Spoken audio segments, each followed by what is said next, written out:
Buenas noches.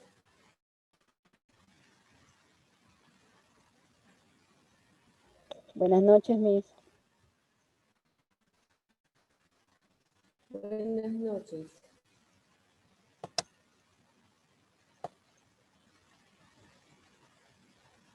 Bueno, bienvenidos al día 8 de febrero. Vamos a empezar la sesión el día de hoy. ¿Cómo están? ¿Cómo se encuentran cada uno de ustedes?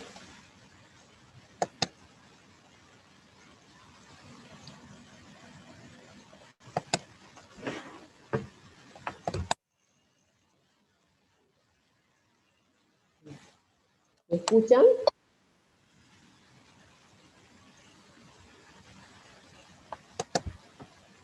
¿Me están escuchando? Sí se le escucha, Miss. Allá.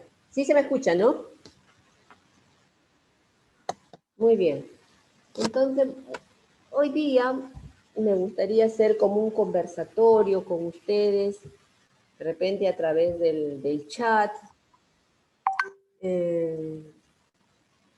Vamos a empezar, vamos a continuar trabajando lo que es el modelo pedagógico activo, ¿no? Entonces, para empezar, vamos a hacer dos preguntas, ¿ya? La primera, seguro, es la siguiente. Según el modelo pedagógico activo, ustedes ponen en el chat, ¿no? Mi, buenas noches, disculpe, no lo escucho. ¿No se escucha? Lo escucho bien bajito. Ahora, a ver. ¿Ahora se me escucha?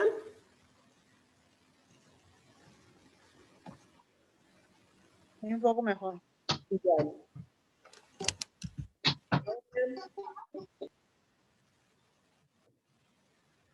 ¿Se me escucha?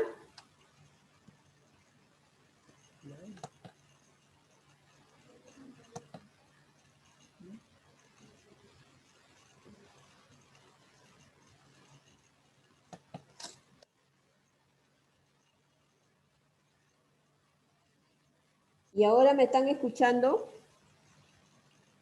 Y ahora sí, Miss. Ah, ya, entonces muy bien.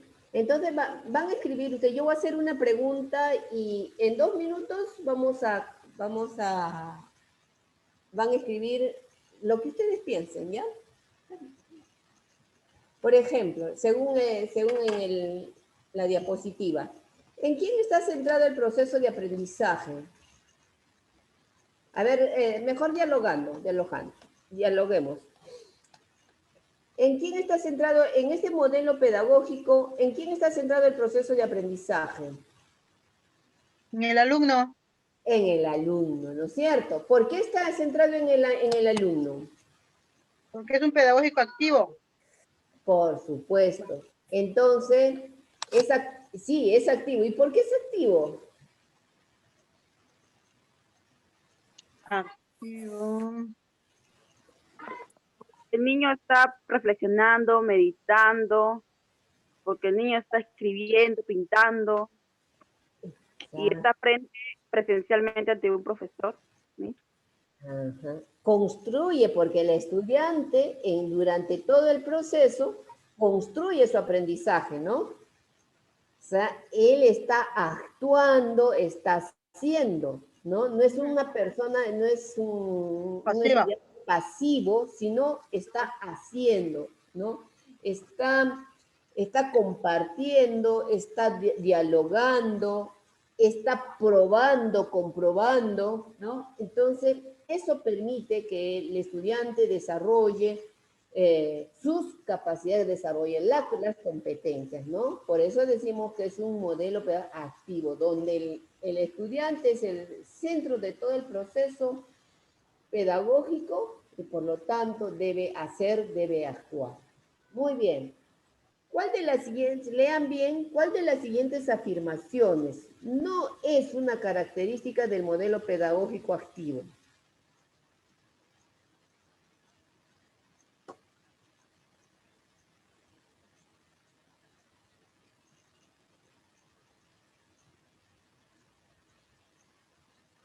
La última, Miss. ¿Sí? ¿Por qué? La última. Porque es individualismo. Ajá. Sí, Muy correcto. bien. No, además dice, ¿no? Promueve el individualismo. ¿Por qué? Porque en esta propuesta, en este modelo, se trabaja el lado cooperativo, el lado, ¿no? El trabajo en equipo. Entonces, porque tenemos que ver que el estudiante dialogue, converse, ¿no? Argumente, entonces no promueve. Sí, también se centra en el desarrollo de la persona en forma individual, pero no promueve el individualismo, ¿no es cierto? Genial, muy bien, estudiantes. O sea, vamos aprendiendo. Eso me satisface porque vamos viendo que ustedes ya le están tomando mayor interés, les están tomando mayor gusto posiblemente en esta nueva forma de trabajar en nuestras escuelas. ¿Ya? Ahora vamos a reforzar un poquito los principios del modelo pedagógico activo, el paidocentrismo, ¿no es cierto? Eso ya viene desde muchos años, desde 1700 y tanto, con Comenius, ¿no? Él propone que la educación debe estar centrada en el estudiante. Otro de los principios es la actividad variada o múltiple. ¿Qué quiere decir esto? Que los estudiantes, que no debemos presentar una sola actividad, como hacía antes el profesor, ¿no? Él estaba adelante y dictaba y los niños escribían y eso era clase tras clase, sesión tras sesión, de tal manera que uno se sentía pues aburrido, ¿no? Entonces nosotros en este modelo activo debemos presentar una situación interesante, significativa, para que los chicos puedan desarrollar diversas actividades. Y cuando hablamos de diversas actividades, estamos hablando de diversas capacidades también.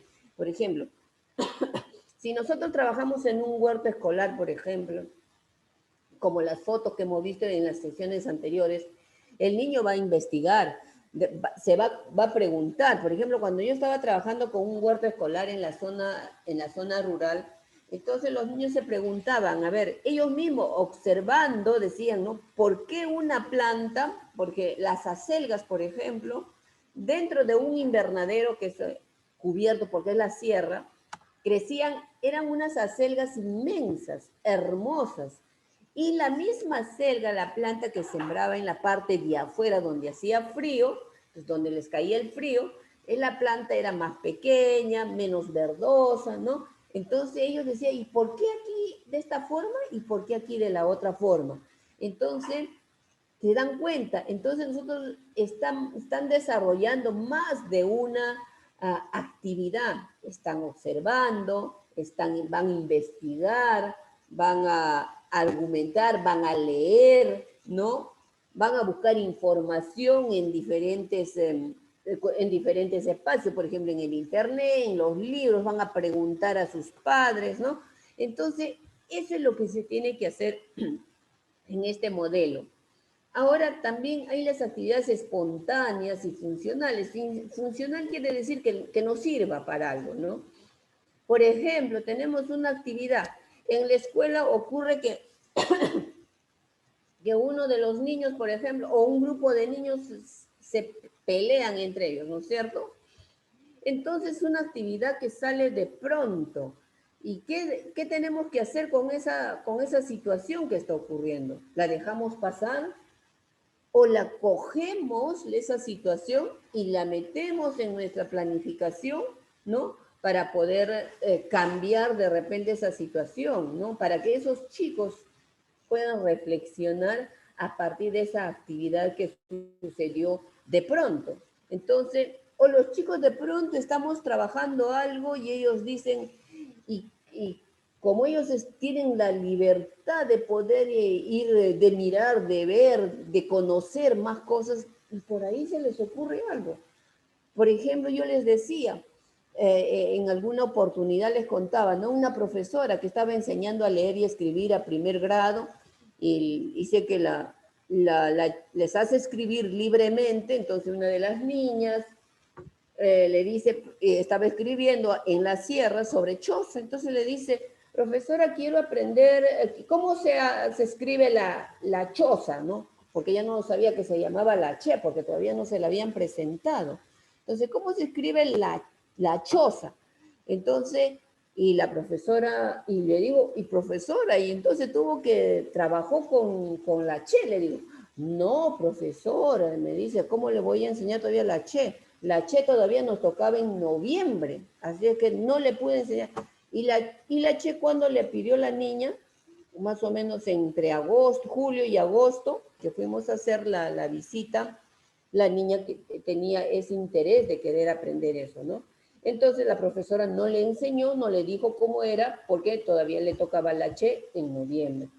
Entonces, a esas cosas se refiere más o menos este modelo pedagógico cuando dice con actividades espontáneas, que de pronto salen, que hay interés de los estudiantes. Entonces nosotros, si no lo podemos insertar en el momento, por ejemplo, pero en el ejemplo que les doy, creo que sí era posible insertar, ¿no? Esa situación, pero hay situaciones también que de pronto salen y no se pueden insertar en lo que estamos trabajando. Para eso hay formas de decirle que de repente al día siguiente, ¿no? O en otro momento lo podíamos trabajar. Entonces, pero sí hay que tomar en cuenta esas situaciones que van surgiendo de pronto, ¿no? Muy bien.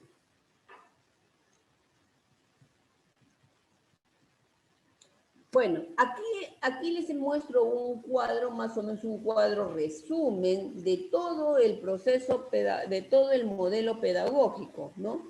Aquí ustedes van a poder leer de repente y a partir de esto, de lo que nosotros estamos viendo aquí en este cuadrito, ustedes pueden seguir investigando, deben seguir investigando, deben seguir nutriéndose de mayor información, porque lo que estamos haciendo es información, ¿no?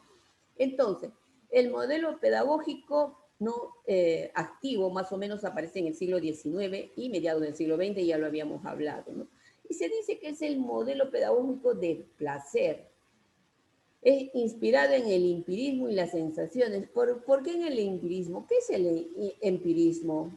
¿Alguien me podría decir qué es el empirismo? ¿O todavía no hemos escuchado hablar del empirismo? Bueno, entonces yo les comento que el empirismo es una doctrina psicológica y epistemológica, ¿no? Que dice, que mueve que todo conocimiento, cualquier tipo de conocimiento procede únicamente de la experiencia, ¿no? O sea, puede ser una experiencia interna o puede ser una experiencia externa, ¿no? Que todos los aprendizajes pasan por los sentidos, o sea, ¿cuáles son nuestros sentidos? La vista, el olfato, el gusto, ¿no?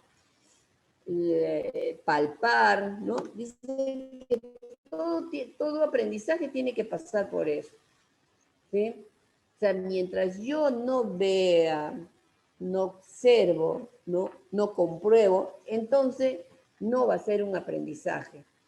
Y el ejemplo que nos daban es, por ejemplo, que el fuego te va a quemar cuando tú has metido tu mano y te has quemado, ¿no? Entonces ahí tú ya aseguraste de que el fuego pasa este modelo pedagógico, ¿no? Que todo pasa por los sentidos.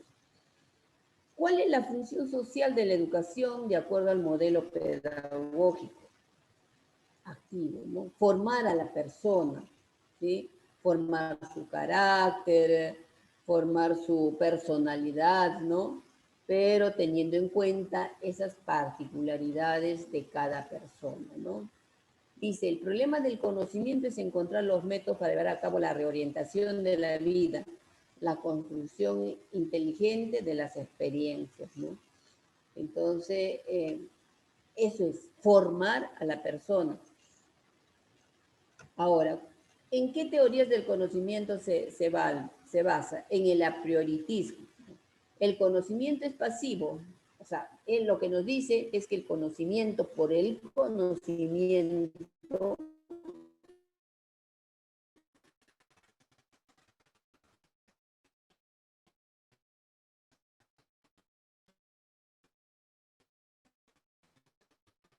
no te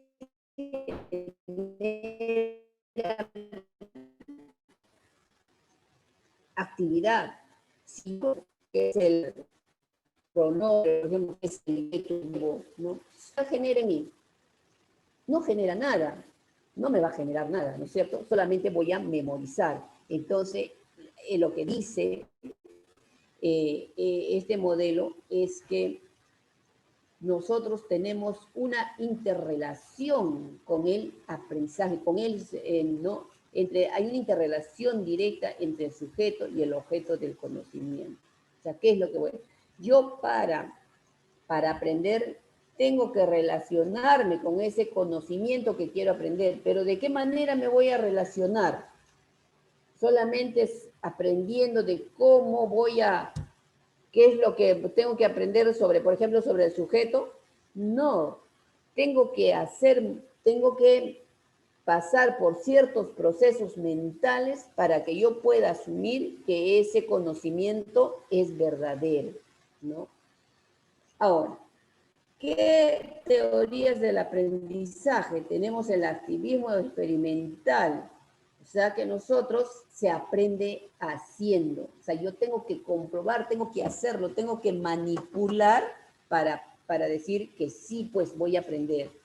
Ahora, la teoría maduracionista, eso se basa en que nosotros aprendemos de acuerdo a cómo vamos nosotros desarrollando, ¿no? Mentalmente, psicológicamente y físicamente. Por ejemplo, un niño de 4 años, ¿qué aprende? Un niño de 7 años, ¿qué va a aprender ya? Entonces, ¿cómo nosotros vamos incrementando los niveles, ¿no?, de complejidad de los aprendizajes de acuerdo a cómo vamos creciendo, ¿no? A cómo nos vamos desarrollando. Ahora, ¿qué teorías de la enseñanza? El docente es guía, orienta, acompaña, ¿no? Media el aprendizaje. Ahora, por ejemplo, en esta propuesta del enfoque por competencias, el maestro es mediador del aprendizaje. Debe saber, tiene que saber todos los conocimientos que va a trabajar, porque no sabemos cómo los niños lo van a captar, cómo lo van a interpretar. Y nosotros tenemos que tener claro ese conocimiento para poder ayudar, contribuir a que el estudiante pueda llegar a un conocimiento verdadero, real, ¿no? Porque si no manejamos ese conocimiento, entonces también no podemos ayudar o lo vamos a llevar por un camino equivocado a nuestro estudiante, ¿no?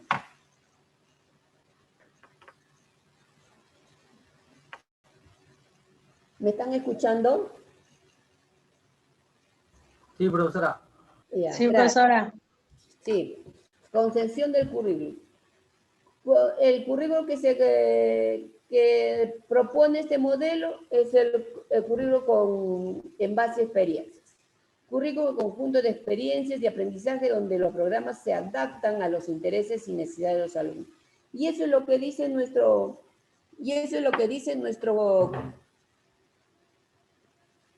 currículum, ¿no es cierto? Nosotros debemos responder, ¿no?, a las necesidades e intereses de los estudiantes, ¿no? La concepción hoy en día es el desarrollo de competencias y por lo tanto los estudiantes deben involucrarse activamente en todo el proceso de aprendizaje. Entonces, eso les va a dar la oportunidad de lograr esas competencias propuestas, ¿no? Caso contrario, no van a lograr, ¿no? Si ellos no se involucran, no van a... Si lo que vamos a trabajar en el aula no les interesa, no se van a involucrar. Entonces, para ello nosotros tenemos que conocer a nuestros estudiantes, para ver qué es lo que les gusta, cómo les gusta aprender, si les gusta aprender jugando, si les gusta aprender leyendo, si les gusta... Eso es lo que tenemos que nosotros conocer de nuestros estudiantes, ¿no? ¿En cuáles son los componentes curriculares?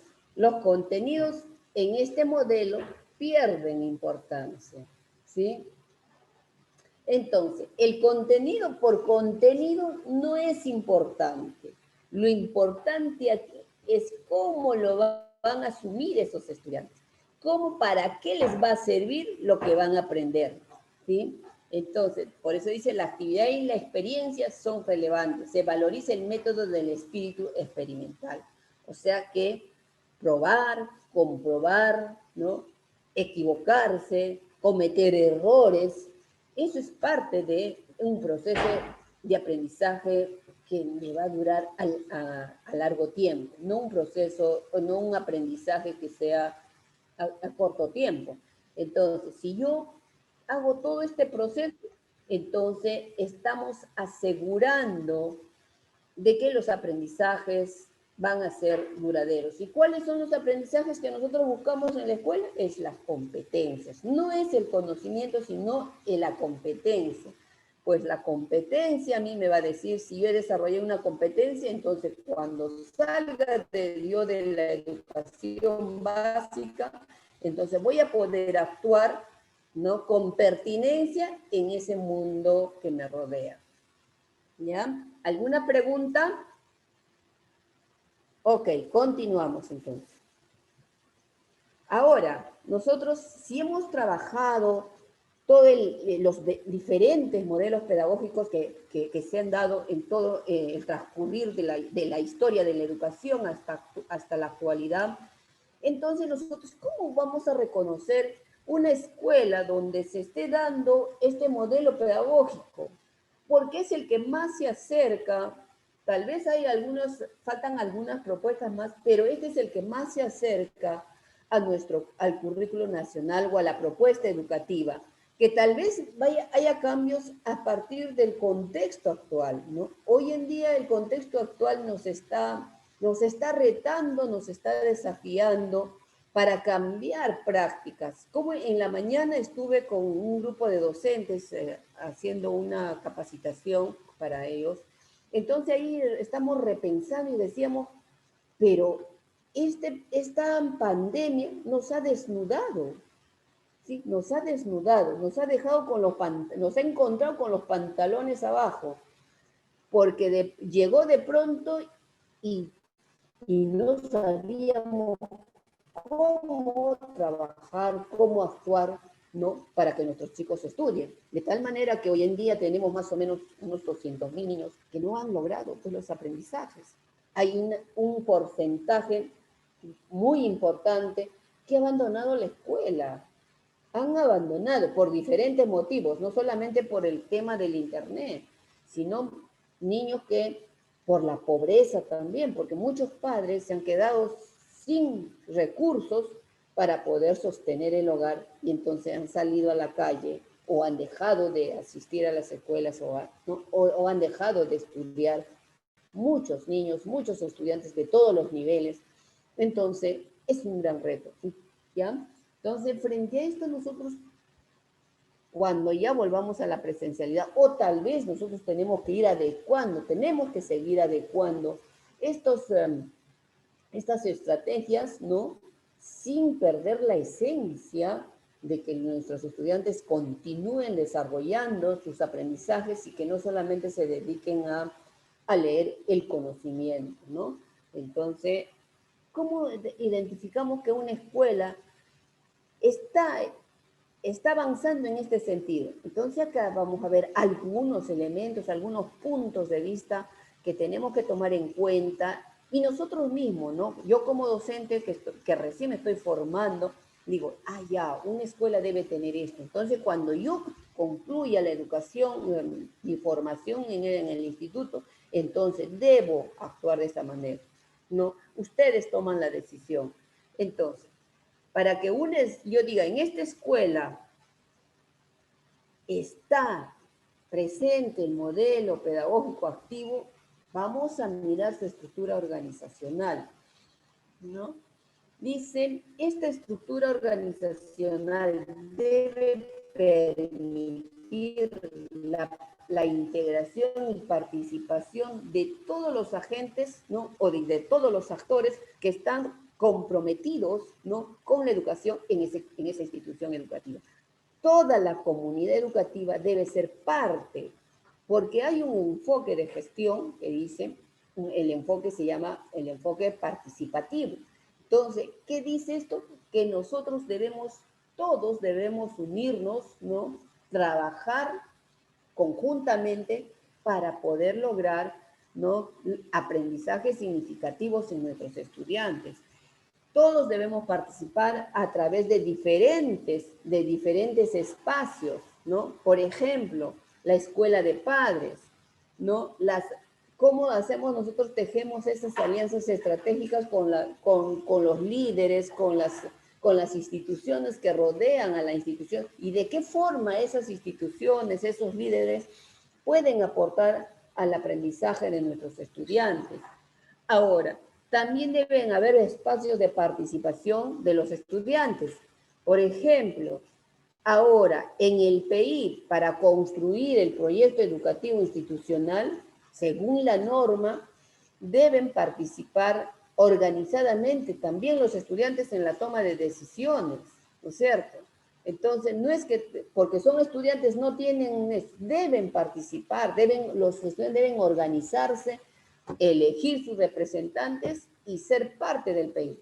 Y sí lo hacen, los colegios sí lo hacen, pero el gran problema aquí es que sí están en la lista alumnos participantes organizados, pero en el momento de tomar las decisiones no los toman en cuenta, ¿sí? Entonces, eso no puede suceder. Los estudiantes deben ser tomados en cuenta, deben participar activamente con voz y voto, ¿sí? Porque deben estar representados en esa toma de decisiones para la mejora de la institución. Igualmente el municipio escolar, ¿no? Todas las instituciones tienen su municipio escolar.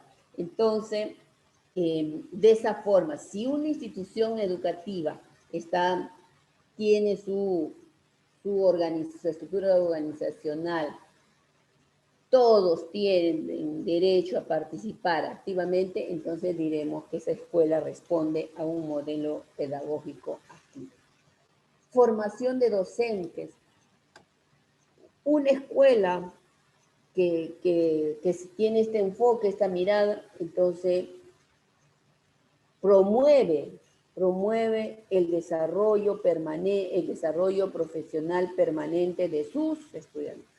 Y ahora hay un mecanismo, ¿no? Que cada institución debe conformar sus comunidades profesionales de aprendizaje, donde se reúnen los docentes de acuerdo a su nivel que ellos tienen en primaria, son todos, o si es una escuela grande, pueden ser todos los docentes de un grado, si son escuelas pequeñas, todos los docentes, en secundaria pueden ser todos los docentes, o pueden ser docentes todavía, ahorita están trabajando por áreas.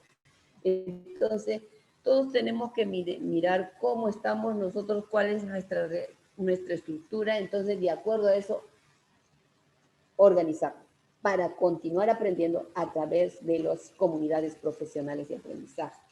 Y el director debe estar involucrado en este tema, ¿no? Segundo, nueva organización del aula. Antes las aulas, y todavía mantenemos, ¿no? En nuestras aulas, los alumnos están organizados en filita las carpetas, ¿no? Uno detrás de otro, ¿no? Entonces, todavía eso es, pues, ¿desde qué año? Entonces, no podemos permitir, ¿no? Que eso continúe. Entonces, nosotros tenemos que organizar de otra manera las aulas. Por ejemplo, en inicial, en la escuela pública, por ejemplo, ya no hay ni carpetas. Hay una propuesta que empezó en el 2018, ¿no? Donde en las aulas de inicial no había ni carpetas, ¿no es cierto? Lo único que hay son los espacios, Los espacios, ¿cómo le llaman estos espacios? A ver, ¿quién está en inicial? Sectores, mis sectores. ¿Cómo? Los sectores, ¿no? Sectores, Los sí. sectores. Entonces, están organizados de esa manera, donde el niño llega, elige donde le llame la atención, donde él se sienta cómodo, entonces va y trabaja en ese sector, ¿no?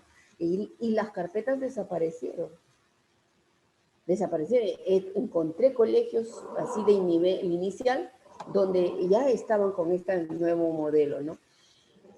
O donde están trabajando ahora en grupo, ¿no? Ya no es esa formación tan lineal, ¿no? Entonces vamos cambiando y yo creo que es válido esto, ¿no? Flexibilidad y adaptabilidad, ¿no? En cuanto a los materiales, ¿no? Deben garantizar una atención individual y colectiva, ¿no? Los horarios, o sea, la escuela debe ser, por ejemplo, acá la escuela tiene una calendarización. Empiezan en marzo y terminamos en diciembre, ¿sí? Pero sin embargo hay contextos, y eso te dice el mismo currículo cuando nos capacitan, nos dicen, ¿no? Que nosotros debemos adaptarnos al contexto. Por ejemplo, hay zonas donde las lluvias empiezan o el tiempo de las cosechas, por ejemplo, en la sierra, en tiempo de las cosechas, ausentismo total. Cuando están cosechando las papas, por ejemplo, usted va a la escuela y encuentra pocos niños, poquísimos. ¿Qué pasó con los otros? Están cosechando. Entonces, ¿cómo yo puedo adaptar? ¿Cómo podemos nosotros adaptar ese contexto, esa situación del contexto para que mis estudiantes no pierdan sus clases? ¿O cómo yo aprovecho de repente ese espacio, lo que es la cosecha, para que mis estudiantes continúen aprendiendo y que están trabajando?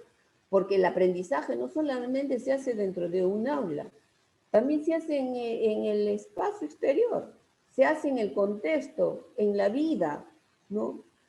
Ahora esta pandemia nos ha dicho, oye, no solamente sentado en el aula aprenden en cualquier espacio. Ahorita los chicos, ¿qué estarán aprendiendo? ¿Qué más se habrán aprendido? Si nosotros somos más curiosos como docentes, de repente le preguntaríamos a él, ¿qué has aprendido? Aparte de lo que el profesor le ha dado. De repente nos salen con cosas, pero así geniales, no sabemos. Por eso se dice que el aula, y nos está demostrando hoy en día, que solamente no se aprende en el aula, se aprende fuera del aula, y a veces cosas más interesantes, ¿no? El papel central de las competencias ciudadanas. Hoy día, por ejemplo, hablamos de ciudadanía con estos maestros y presentamos esas imágenes, por ejemplo, de un chico que en San Miguel, creo que fue, un chico que salió con su perro y sin mascarilla. Y cuando el serenazgo le llama la atención, lo que hace es insultarle. Y que le dice que le va a poner, y que su papá le va a pagar la multa. ¿Qué les parece a ustedes? ¿Eso es ciudadanía? ¿No? ¿Qué ciudadanos tenemos nosotros en este siglo XXI? Entonces, otro caso, por ejemplo, el caso de Restobar, de la discoteca Restobar de allá de Los Olivos, ¿no? Donde murieron tantos jóvenes. ¿Qué ciudadanía es eso? Donde no ni valoran la vida, ni su vida, ni la vida del prójimo. Eso es ciudadanía, ¿no? Entonces, vamos nosotros, dice ese papel central, y les recuerdo, y desde ya yo les informo, que el nuevo proyecto educativo al 2036, su línea, su sombrero, su título es el desarrollo de una ciudadanía plena. O sea, al 2036, todos los peruanos debemos haber desarrollado la ciudadanía plena. ¿Qué quiere decir ciudadanía plena? Quiere decir que nosotros, cada ciudadano, debe participar activamente en la toma de decisiones de un país, de nuestro país. O sea, a través de diferentes mecanismos, a través de diversos espacios, ¿no? Vamos a tener que tomar decisiones. Y para tomar decisiones tenemos que estar informados, ¿no? Y tenemos que saber pedir la palabra, y tenemos que saber opinar, y tenemos que hacer una crítica constructiva. Eso es ciudadanía, ¿no? Por ejemplo, los jóvenes que salieron los jóvenes del Bicentenario, ¿no? La generación del Bicentenario. Esa es ciudadanía. Estaban descontentos con una posición política, ¿no? Que todos estamos, que nos llegaron al hartazgo. Disculpen que yo me ponga también de su lado, porque yo sentía lo que ellos han sentido. Entonces, hemos hecho ejercicio de ciudadanía. Ese es ejercicio de ciudadanía. Claro, algunos a veces se sobrepasan, ¿no? Porque ya cuando empieza la violencia ya se traspasa esa línea, ¿no? Que es tan delgada la línea entre la violencia y entre lo cuerdo, como podríamos decir. Entonces, ya, pero eso es. Nosotros tenemos que formar a nuestros estudiantes para que en el futuro puedan tomar con libertad decisiones y puedan asumir con responsabilidad la decisión que están tomando, ¿sí? Porque generalmente decimos, bueno, yo no le di mi voto, ese señor no me representa, pero en un momento elegimos, pues, elegimos a esos candidatos y ahora hay que ser responsable y hay que asumir con responsabilidad las consecuencias. Siguiente, cuidado del medio ambiente. Una escuela que promueve el cuidado del medio ambiente es parte de este modelo, ¿no? Hay muchas escuelas, incluso urbanas, que están tomando como, ¿no? Están tomando muy serio el tema de del cuidado del medio ambiente. Están creando conciencia ambiental en nuestros estudiantes. ¿Por qué? Porque en los pequeños espacios que tienen, plantan, ¿cómo se llama? Diversos productos, hortalizas, ¿no? Y en las escuelas rurales se está promoviendo muchísimo lo que es los huertos escolares. Yo trabajé en un proyecto, ¿no? Con 12 escuelas rurales, ¿no? Donde promovíamos la implementación, donde implementamos huertos escolares con productos de la zona, ¿no? Que eran los espacios abiertos, y con productos de otro tipo de clima, y eso lo sembraban en espacios cerrados que eran los invernaderos. Entonces, por ejemplo, ahí veíamos la diferencia entre un producto y otro, porque un producto incluso que es oriundo de la zona, dentro del invernadero, crecía, pero precioso. Entonces, por ejemplo, allá en la sierra no te produce la lechuga muy bien, no te produce muy bien el tomate, ¿no? Y así diversos otros productos, ¿no? Entonces, esos, como no lo tenían allá las verduras, los metíamos al invernadero y crecían. ¿Y eso qué? Y eso los niños aprendían que con eso, aparte de la parte que se tomaba en cuenta para trabajar la parte pedagógica, lo que era comunicación, matemática, ciencia y ambiente, ¿no? Ciencias sociales, porque un proyecto hubo desde el punto de vista desde el municipio escolar, ellos promovían el desarrollo de estos huertos, lo han insertado en todo el proceso educativo, entonces se aprende.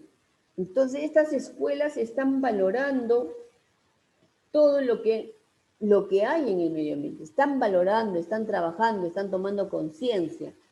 Y eso es lo que se tiene que hacer porque nuestro medio ambiente está muy, muy, muy afectado, ¿no? Que se puede aprender, sí se aprende.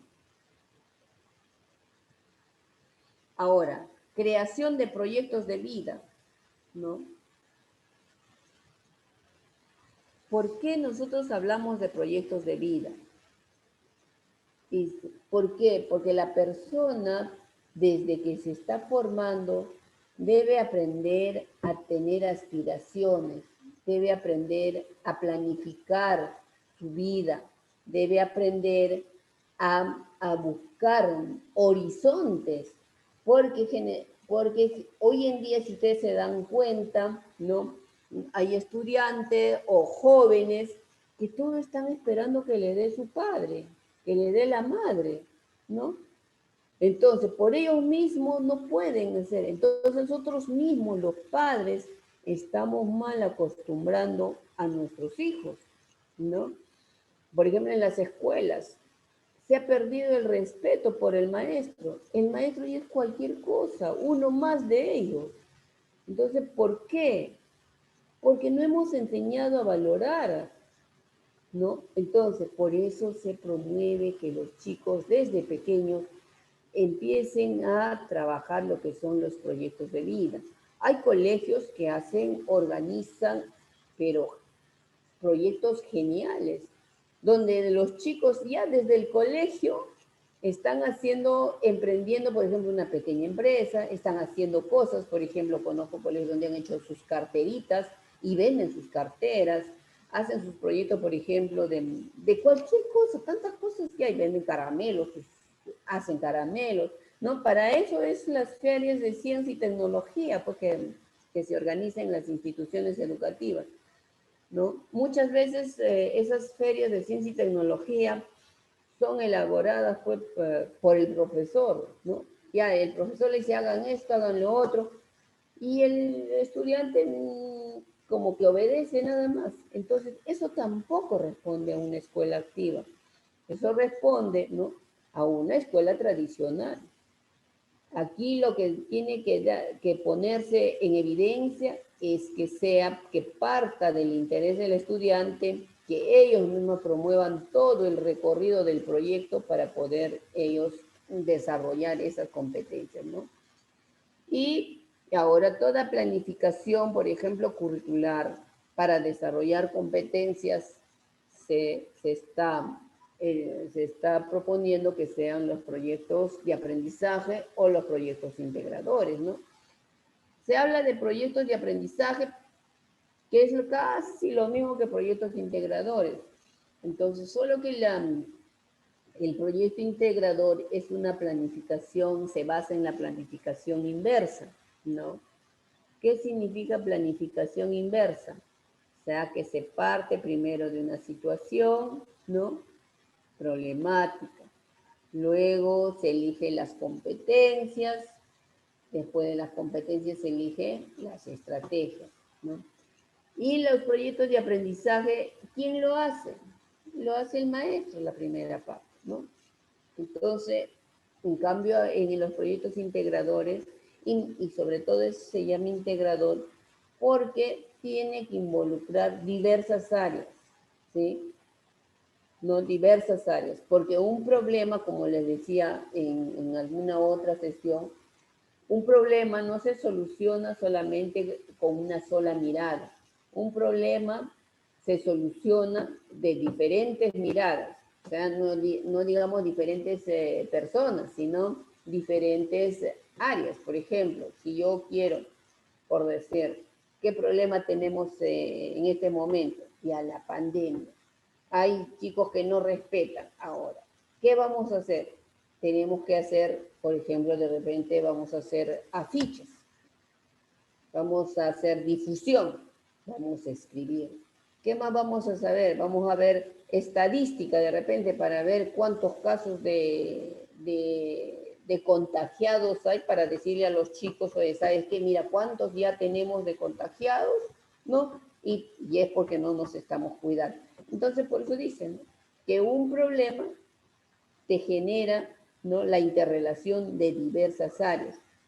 Por eso se está promoviendo de que la planificación curricular se haga a partir de proyectos integradores.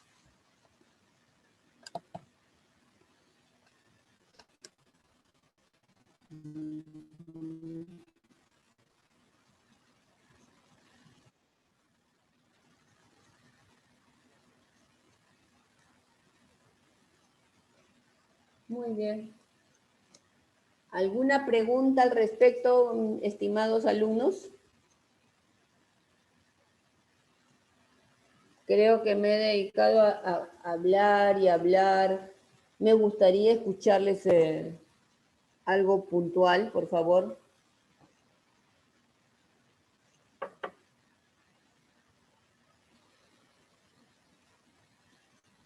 Miss, buenas noches, soy Buenas Milagro. noches.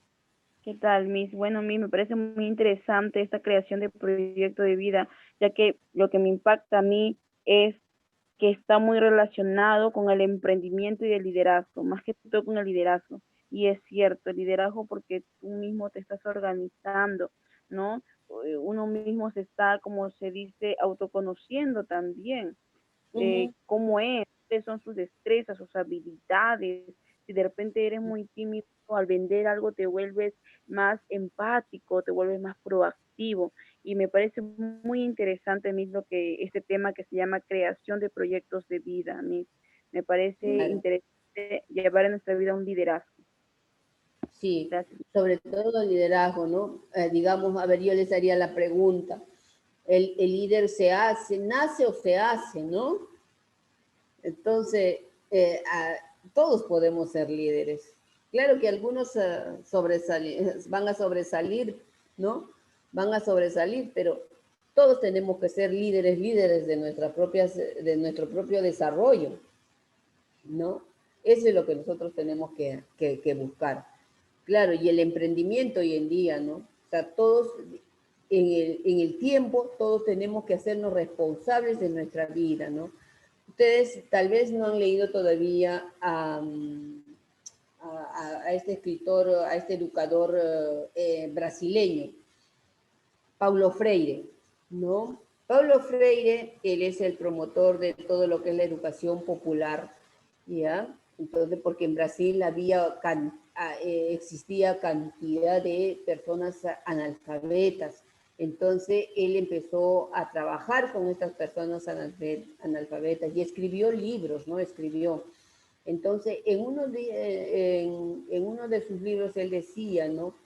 El libro se llama La pedagogía del oprimido. Y él llegó a una conclusión.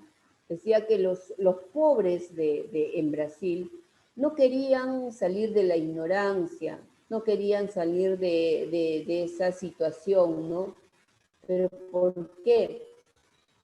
Porque estando en esa situación de pobreza, en esa situación de ignorancia, con esas condiciones de vida, entonces los gobiernos de turno, las organizaciones que apoyan a las poblaciones, siempre les iban a hacer llegar algo.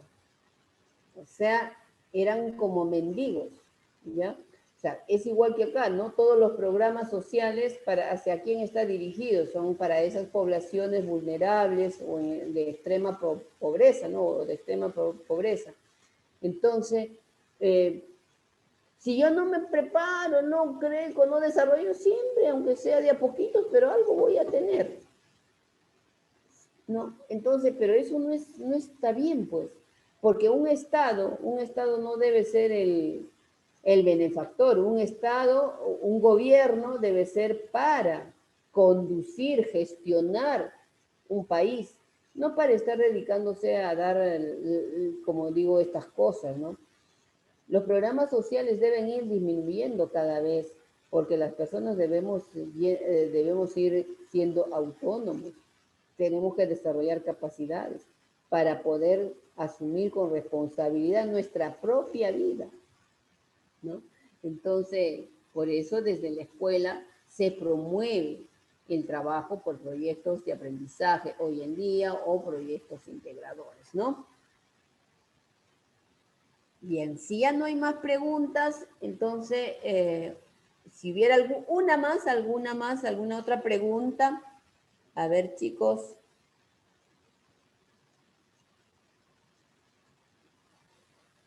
Bueno, creo que ya todo está claro, espero que así sea. Entonces me dan unos minutos para poder pasar al siguiente curso, ¿sí? Gracias.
Ya estamos de regreso. ¿Ya tomaron su cafecito? ¿Me están escuchando? Sí, Miss, sí le escuchamos. Muy bien. Ahora vamos a hablar sobre el otro curso, Diversidad y Educación Inclusiva. Hoy nos toca, según el programa, nos toca trabajar sobre cifras de atención en educación a la persona con discapacidad, ¿sí? O sea, ¿cuántas personas fueron atendidas, ¿no? En el 2020? He tratado de buscar información del 2020 y aún no tenemos, ¿sí? Aún no tenemos, tal vez porque no han cerrado todavía totalmente todo lo que es la documentación, y para que suba a escala, ¿no? Esta información toma su tiempo, ¿sí? Toma su tiempo. Entonces, a veces encontramos totalmente información desfasada, pero para suerte nuestra he encontrado del año pasado. Entonces, yo les voy a presentar las cifras que he encontrado hasta el 2019 en cuanto a la cantidad de personas que fueron atendidas en todos los sistemas educativos a las personas con discapacidad. Bien, he tenido un poco de suerte, porque esa información a veces es un poco difícil, ¿no? Pero tenemos acá, y entonces ustedes mismos van a ver cómo se da estadísticamente la atención a estas personas. Dice, en el Censo Escolar 2019 del Minedo se ha identificado a más de 67,000 estudiantes con algún tipo de necesidad educativa especial. Los estudiantes con algún tipo de discapacidad visual y auditiva componen cerca del 39% de ese total, mientras que el 52,10% son estudiantes con discapacidad intelectual. A la fecha, estas poblaciones no forman parte de una estrategia integral que haga posible que sean parte de esta nueva escuela virtual. Eso creo que ya lo hablamos en la sesión anterior, si pues aún todavía no se ha pensado en cómo atender a estas personas con discapacidad y que están en la educación básica, ¿no? Educación básica regular, ¿no? Los que están, conversaba con una persona que está en EBE, en la educación básica especial, ¿no? Entonces, ellas, por ejemplo, ¿de qué manera están atendiendo ellas? Van algunas veces, los chicos los llevan a la escuela, les dan algunas terapias y están trabajando de manera por vía telefónica con la familia de estos chicos, ¿no? Entonces ellos les dan las indicaciones a la familia, ¿no? Para informarles lo que deben hacer. La familia informa cuál ha sido su proceso, qué es lo que han hecho los chicos. Entonces, de acuerdo a eso, ellos les van dando, no los van asesorando para que puedan actuar adecuadamente, ¿no? Con sus hijos, con la persona que tiene la discapacidad. Entonces, es lo único que se ha podido hacer. En cambio, con la educación básica, en educación básica regular, pues los profesores creo que todavía no se ha encontrado estrategias pertinentes para poder atender a esta población, ¿no? Con discapacidad. Entonces esperemos que para este año no se mejoren las condiciones, porque no es justo de que tienen una discapacidad y encima van a estar desatendidos, ¿no? Van a estar desatendidos y entonces no van a avanzar en el desarrollo de sus competencias. Entonces, la información que he encontrado es la siguiente. Hemos tenido suerte, dice, reporte de estudiantes con necesidades especiales asociados a discapacidad matriculados en el CEBE por tipo de gestión. ¿Qué quiere decir el CEBE? El Centro Educativo Básico de Educación Especial. Ese es el CEBE.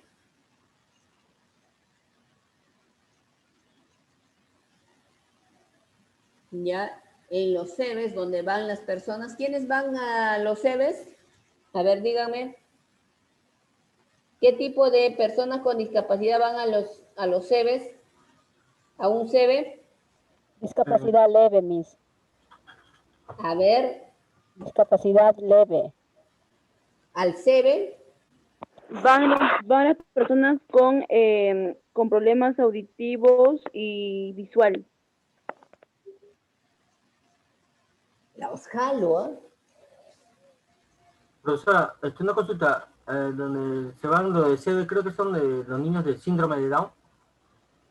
¿Quién va? Los hemos hablado eso bastante. ¿Quién va al CEBE? Y hay una pregunta en uno de los trabajos para eso. Es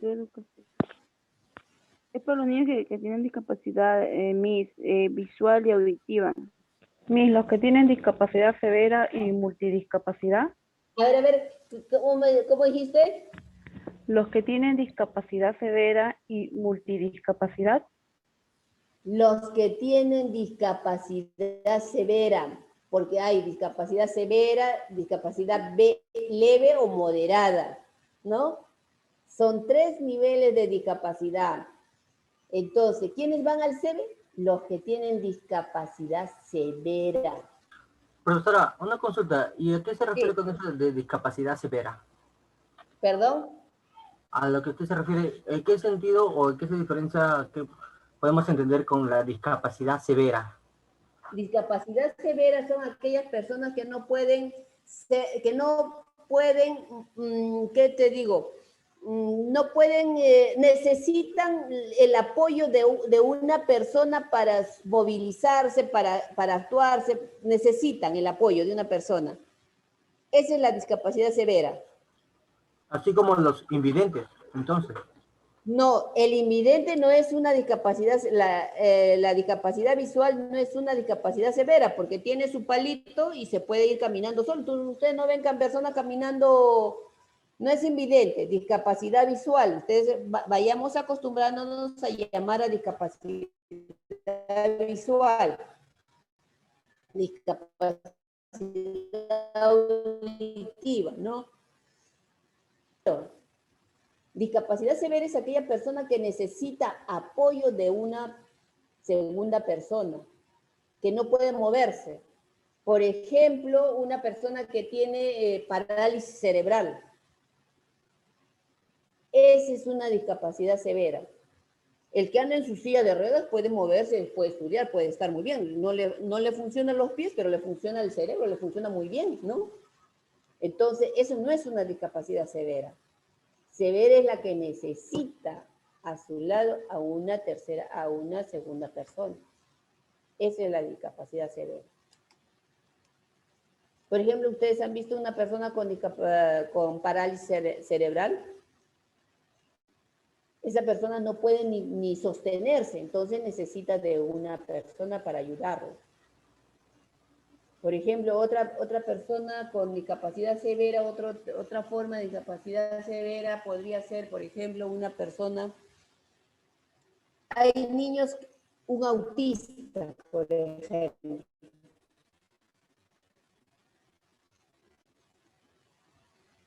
Esa persona necesita tener a su lado a una persona para que pueda ayudarlo. Entonces, esa es la discapacidad severa. ¿Ya? ¿Me entendieron, no? Entonces, de los chicos con discapacidad que van a los CEBES, es por ejemplo, a nivel nacional, ¿no? En la gestión privada son 988. 988 solamente han ido a la gestión privada. Y en gestión pública, porque hay CEBES, ¿no? Hay instituciones privadas donde atienden a estas personas. Y en la pública, fíjense en la pública, 10.205 personas que han atendidas en los CEBES, ¿sí? Porque el CEBE es una institución pública, ¿no? Centro de Educación Básica Especial.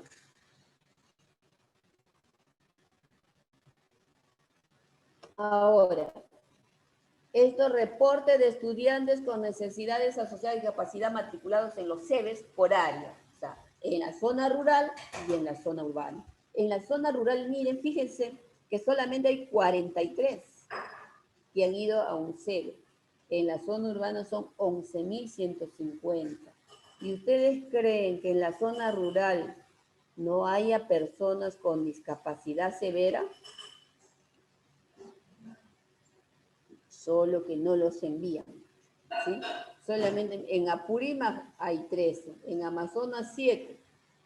¿Ustedes creen que en la zona rural de Cajamarca, Ayacucho, de Arequipa, de Huancavelica, de Huánuco, de Ica, de Junín, no haya personas con discapacidad? Seguramente que hay, pero no están siendo atendidos, ¿no? Para eso son las estadísticas, para mirar de manera macro, ¿no? Cómo nosotros, cómo el Estado está dando atención, ¿no? A estos estudiantes. Ahora, reportes de estudiantes con discapacidad matriculados en la EBR por tipo de gestión. Ahora vamos a ver, ya no en el CEBE, sino en la EBR. En la EBR, miren, en la privada hay 8.602. O sea, niños con discapacidad. ¿Qué tipo de discapacidad van a la EBR? Ahí sí es leve, Miss, me equivoqué. ¿Con qué tipo de discapacidad van aquí? Leve, Miss, leve. Leve y Y moderada. Sí, moderado. moderado, ¿no? Leve y moderado. Ajá, vamos aprendiendo, ¿ves? Aquí van a la educación básica regular, van aquellos estudiantes, aquellas personas con discapacidad leve y moderado. Entonces, con esa característica de discapacidad tenemos en el sector privado 8.602 y en el sector público 53.294 estudiantes, ¿no? Que han sido atendidos en la educación básica, ¿verdad? Entonces todavía hay una gran diferencia entre público y privado, ¿no? ¿Será porque no los quieren atender? ¿Será porque los padres prefieren llevarlo? ¿O habrá más discapacitados? No, acá hay muchas preguntas que nosotros podemos hacer. ¿Será que las personas con discapacidad, hay más personas con discapacidad en personas que tienen menor poder adquisitivo? ¿No? ¿O será mayor el número de personas con recursos bajos a nivel nacional? Tantas preguntas que nosotros podemos hacernos a partir de estas cifras estadísticas. ¿Mm? Ahora, reporte de estudiantes con necesidad especial asociados a discapacidad matricularse en EBR por área, ¿no? En rural y en urbano. En la zona rural, 12.000 y en el urbano, 48.000, ¿no? Entonces, aquí sí hay más o menos, en la zona rural sí hay muchas personas. Yo que conozco la zona rural, he visto muy pocos estudiantes con discapacidad que van a las escuelas, ¿no? Entonces, bueno, pero creo que desde el tiempo que ya no voy ha crecido, pues, porque ahorita estamos viendo que se va incrementando ese nivel, ¿no? De personas atendidas o simplemente desconocen o aún mantienen, algunas escuelas mantienen aquello de que no, tu niño no puede ir a la escuela porque tiene esa discapacidad, se tiene que ir a una educación básica especial. Entonces, como los CEBES, o sea, los Centros de Educación Básica Especial, por región creo que hay poquísimos, entonces simplemente ya no lo envían, ¿no? ¿Por qué? Porque en el colegio, en la escuela o en el colegio le dijeron que no puede ir a esa escuela, ¿no? Entonces falta de información también podría ser, ¿no? Tendríamos que hacer a ver qué tal si nos animamos y hacemos una investigación sobre por qué razón hay más, hay menos, ¿no? Tantas preguntas que podemos hacernos nosotros. Siguiente, y esto es el macro, ¿no? Reporte de estudiantes con necesidades especiales asociadas a discapacidad matriculadas en EBR por tipo de necesidad especial. Ahí está. Autismo, intelectual, motora, sordoceguera, visual, ¿no? Mire, aquí tenemos, por ejemplo, auditiva, 3.191. Autismo, 3.165. Intelectual, 34.340. Motora, 5.682. Otro tipo de discapacidad, 10.203, ¿no? Sordoceguera, 74. Visual, 5.014. No específica, 227. ¿Sí? Entonces, esta información estadística es muy importante para nosotros porque nos permite saber cómo el sistema educativo está atendiendo a estos jóvenes o a estos niños, ¿no?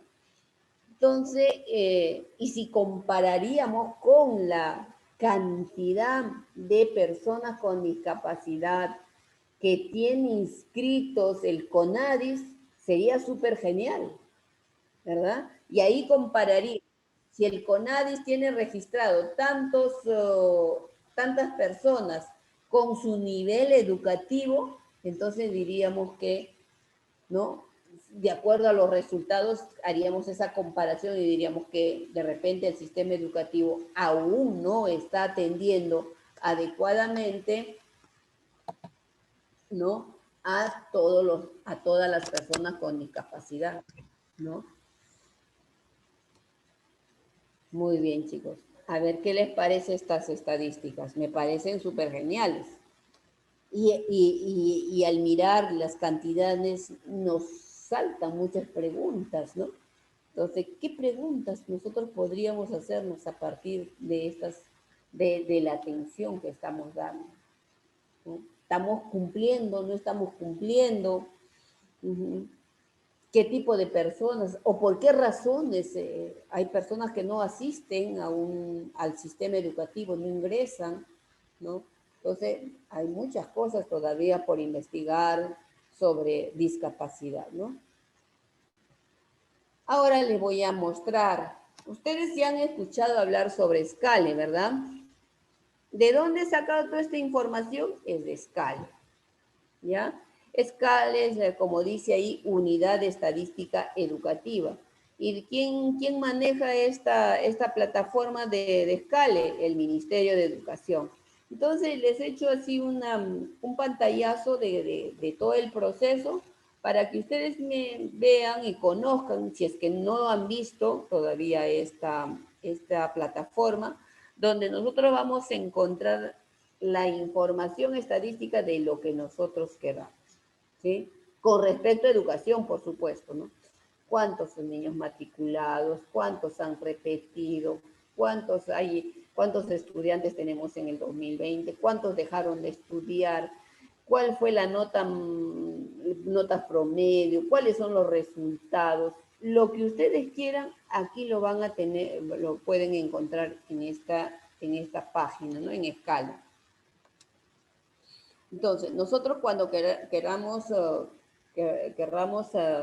saber información estadística de todo el sistema educativo, entonces entramos a Scale. Así como ustedes lo ven, miren, yo puse Scale y me sale todo, porque lo estuve buscando antes en la plataforma del Ministerio de Educación. Usted abría la plataforma del Ministerio de Educación y le salía todos los espacios, estaba Scale, Siagie, todo, ¿no? Entonces, hoy en día no está, por eso no lo he puesto. Pero usted pone Scale y le sale de esta manera, usted lo va a encontrar. Entonces, ¿dónde está? Ahí le estoy señalando. ¿Dónde ingreso yo para conocer toda la información estadística? Donde está señalando la flechita, ¿ya? Usted hace clic ahí y se le abre la siguiente ventana. Ahí está. Esta es la ventana. Entonces, ahora, dependiendo, ¿qué información requiere? ¿Quiere datos, base de datos? Aquí, por ejemplo, donde dice base de datos, usted va a encontrar los censos, va a encontrar número de matriculados, toda la información estadística que usted requiera de lo que usted requiera del sistema educativo, ¿ya? ¿Cuántos matriculados, cuántos niños, cuántas niñas, cuántos docentes, ¿no? ¿Qué tipo de docentes, ¿no? ¿Cuántos son de inicial, cuántos son de primaria, cuántos son de secundaria, ¿no? Entonces, usted va a encontrar toda esa información en base de datos. Ahora, hay otra ventanita que dice ENDO. La ENDO es una encuesta de percepción que permite caracterizar a los docentes del país. Esa es una encuesta que se hace, no sé cada cuánto tiempo lo hacen, pero ahí va a tener información con respecto a las características de los docentes, ¿no? Y finalmente, cuando usted quiere saber lo que nosotros ¿no? Eso, por ejemplo, lo que le he presentado, usted lo ve en base de datos, ¿no? Usted abre base de datos y ahí le van a mostrar una variedad de información. Ahora, lo que yo me iba era que, yo les hice otro camino. Ya, entonces cuando usted abra uno de ellos, entonces le va a decir acuerdo de uso de datos, le aparecen y usted simplemente hace acepto los términos de arriba expuestos, ¿no? O sea, acá le dicen para qué va a usar, ¿no? Entonces, usted dice acepto y ya le abre y le va a abrir esta ventanita, ¿no? En esta ventanita usted va a ver, quiere ver qué ubicación, ahí está, usted pone lo que usted desee, pone el nombre, si no tiene el nombre lo va a ubicar por el código, ¿no? Por el código, que de qué, cuando quiere saber de qué a algún tipo de colegio le pone a qué DRE o a qué UGEL pertenece, de qué departamento, de qué provincia, de qué distrito, ¿no? Acá va a ver, por ejemplo, a ver, vamos a ver un poquito más grande para poder leer.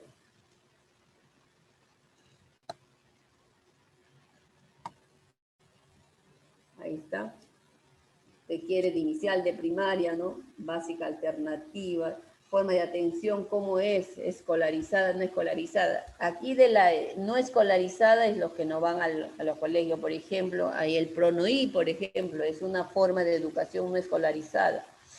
Pero hasta el 2025 todos los PRONOI ya se tienen que convertir en instituciones educativas iniciales, ¿no? Por eso hay una propuesta de la infraestructura, por ejemplo, actualmente, que igualmente van a implementar la infraestructura de algunas instituciones educativas a nivel nacional, porque ya, por ejemplo, se incrementan los PRONOIs, como ya pasan a ser parte de la educación básica regular, entonces esos niños deben estar en un espacio adecuado. Y asimismo se va a seguir promoviendo la integración de las personas con discapacidad a todo nivel. O sea, ya ningún estudiante, ninguna persona debe quedarse sin estudios. O sea, nadie, exactamente. ¿Y eso a qué responde? Responde a la propuesta de calidad educativa, ¿no? Mientras no se brinde una educación en iguales condiciones a todos, no se puede hablar de calidad educativa. Calidad educativa es una mirada muy amplia, y para decir que en el Perú se da una educación de calidad, entonces no debe haber ninguna brecha entre de alguna forma entre las escuelas. Por ejemplo, hay escuelas rurales que no tienen ni carpetas, entonces todavía mientras exista eso no podemos hablar de calidad educativa. Según las estadísticas que estamos viendo, ¿no?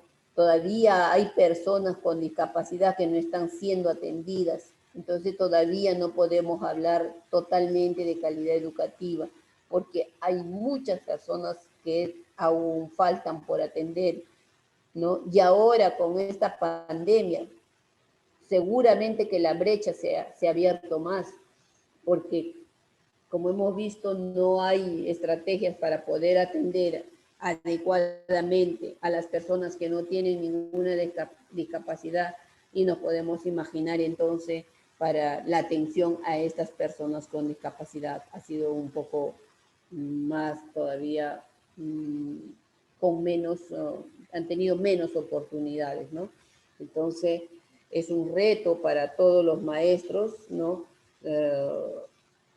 Implementar estrategias que, ¿no? De tal manera que nos permita atender tanto a nuestros alumnos sin discapacidad, igual que a nuestros estudiantes con discapacidad, ¿no? Entonces, ese es un reto. Muy bien, chicos. Ahora, ¿alguna pregunta con respecto? Porque hasta aquí estaríamos llegando en este tema de la cifra de atención educativa a personas con discapacidad. ¿Preguntas? ¿O les hago las preguntas? Profesora, una consulta. En mi caso, por ejemplo, usted nos mandó a hacer un tema de, ¿cómo lo puedo decir? Como una historia, ¿no? De discapacidad mayormente. ¿Se acuerda que dejó una tarea? Ya. Ya. esa historia no es lo que hemos vivido, lo que hemos visto, ¿cierto? No es necesario, como esa vez usted A dijo. partir de una historia, ustedes tenían que identificar, ¿no? Sí, claro, correcto, correcto. Así como Ya, esa vez de la clase 29973, si no me equivoco, del artículo. ya, sí. Ya, yo ya lo hice, ya lo presenté, creo, al foro. Lo que sí, quisiera tener una observación en esa parte. Yo no he visto tanto esos casos, no he visto porque yo recién estoy comenzando, igual que Ah, mis ya. colegas, la mayoría, pero a veces no sabemos qué tanto discapacidad pertenece, ¿no? Digamos, como usted dijo, el EVE, no sabía que pertenecía, claro. De ahí hay otros 3 más, si no me equivoco, son 3, no, 4, disculpe, ¿no? ¿Cierto? Son Tres. 4. Leve, moderado ¿cómo se Sí, llama? Y severo. severo. Ya, sí, porque a veces confunde un poco, porque no sabemos tanto de ese tema, ¿no? A ese mayormente yo iba. Ya, Y ya. digamos, a lo del síndrome de Down, digamos, profesora, ¿a qué ley pertenece, digamos? Al EVE no pertenece, ¿cierto? ¿Perdón? El tema de la discapacidad del síndrome de Down. Ya. Es que el síndrome de Down también tienen diversos niveles. Hay Ya, algunos uno que son leves, otros moderados y también puede haber severos. O sea, no ya. podemos calificar a la persona con síndrome de Down ya o leve o moderado o severo. No lo podemos calificar porque hay niveles también, hay grados. Profesora, una consulta, ¿y el Asperger? ¿Perdón? El Asperger es como el autismo, ¿cierto o no? Sí, sí creo que sí. Ya. Por eso te les digo, ¿no? O sea, ¿quién determina que es severo? Es un especialista. Ya, nosotros no podemos decir el que, por ejemplo, como ustedes decían, ¿no? La persona que discapacidad visual y es severo porque necesita que alguien lo lleve. No podemos nosotros determinar. Quien determina si es discapacidad leve, moderado, severo es el especialista. ¿Y dónde los evalúan? Es en el CONADIS, porque en el CONADIS se tienen que inscribir todas las personas con discapacidad. ¿Ya? Todas las personas con discapacidad se deben inscribir en el CONADIS, porque ahí deben estar registrados. Entonces, ahí es donde los evalúan y determinan qué nivel de discapacidad tienen, porque de acuerdo a eso les van a dar un carnet, ¿sí? Por ejemplo, todos los que les dan un carnet amarillo, esos tienen discapacidad severa, ¿ya? Nosotros no podemos decir tú sí, tú no, no, porque nosotros no somos los especialistas, ¿no? Entonces, cuando ustedes vean una persona con carné amarillo, esa es una discapacidad severa, ¿ya? Porque así lo han determinado los especialistas. Aquí podemos solamente decir severo, podemos, de acuerdo a la definición, podemos determinar que son leves, moderados y severos. Pero no podemos decir, Down es severo, punto, o es leve, no, porque hay grados, ¿no? Y así en las diferentes, hay grados. Entonces, nosotros no podemos decir, sí, ese es severo, ese es leve, no, ¿ya? Entonces, lo que va a determinar es ese carnet, por ejemplo, severo, es el amarillito. O sea, eso de amarillo, por ejemplo, creo que no pueden ni trabajar. No deben trabajar porque necesitan el apoyo de una persona. Por ejemplo, yo estaba trabajando, estuve haciendo un trabajo para un ministerio, ¿no? Y ese era un programa para personas vulnerables. Entonces, la persona, por ejemplo, estaba trabajando, ella podía ir, pero de pronto se desaparecía la persona. Entonces, las personas responsables se ponían en problemas porque le podía suceder algo y estaba bajo su responsabilidad. Entonces, cuando se dieron cuenta, tenía el carné amarillo. Entonces, esa persona, por ejemplo, a simple vista, podía decir que más o menos estaba bien, pero no estaba bien. Esa persona, por ejemplo, por eso se le asignó a esa persona otra persona para que esté pendiente de ella y no haga lo que hizo, pues desaparecerse o meterse entre los carros, qué sé yo, y podría sucederle un accidente. Entonces, y se la tuvo que terminar el periodo, no terminó el periodo porque con ese carnet no podía hacer el trabajo que se estaba haciendo. Pueden ser otros trabajos tal vez donde no corra riesgo, pero el trabajo que estaba haciendo no podía hacerlo, porque no se podía determinar a otra persona que también está trabajando en iguales condiciones supuestamente, que la esté cuidando. Entonces no era lógico, ¿no? Entonces, por eso les digo, nosotros a simple vista no podemos decir quién es severo, quién es leve, porque no sabemos pues a ciencia cierta, ¿no? Quien determina es un especialista que la ve, la evalúa. Entonces, a partir de eso ellos pueden decidir quién es quién. ¿Sí? Sí, Miss, eso lo definen en el hospital con un especialista, con un médico que lo evalúa, le toma bastantes evaluaciones y luego Claro. le dan un certificado de discapacidad. Y ahí, El CONADIS. El CONADIS es, no, sí, el en el hospital, CONADIS es el médico, quien les hace eso. el médico le da, y con ese certificado de discapacidad, donde el médico adjunta que si es severa, con eso va al CONADIS y eso es donde le dan su carnet. El CONADIS más bien le Sí. pide su certificado de No, pero discapacidad. el CONADIS los evalúan también. Ya, bueno, yo he estado siguiendo un caso muy importante y Sí, sí, el médico lo define y luego con ese certificado de discapacidad vas al CONADIS ya, y ellos te dan el carnet que define el certificado de discapacidad. ya. Mira, ¿ves? Otra forma también de hacer, ¿no? Porque al momento como ahora la inscripción está siendo, o sea, casi obligatoria, están exigiendo que todas las personas que tengan algún tipo de discapacidad vayan a inscribirse al CONADIS, ¿ya? Entonces, ¿por qué? Porque estas personas, de acuerdo a esa discapacidad que tienen, o como personas estamos hablando de la parte laboral también, la parte de salud, tienen algunos beneficios, es por ello que se está pidiendo que vayan a inscribirse. Entonces, nosotros no vamos a decir, sí, no, este es esto o esto tal, no podemos, ¿no? Porque no somos los especialistas, ¿no? Muy bien, gracias por la aclaración, me parece pertinente, ¿no? La aclaración que nuestra compañera nos está haciendo y bueno, es un gran,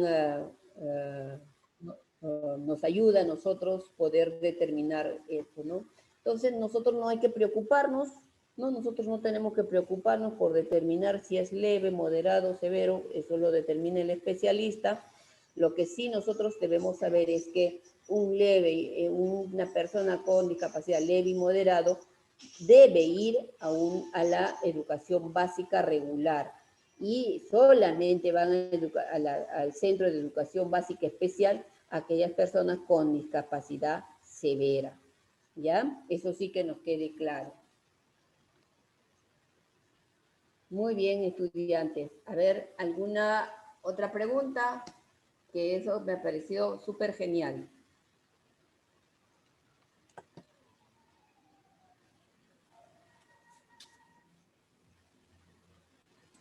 Si ya no hay más preguntas, entonces nos estamos despidiendo. Hola.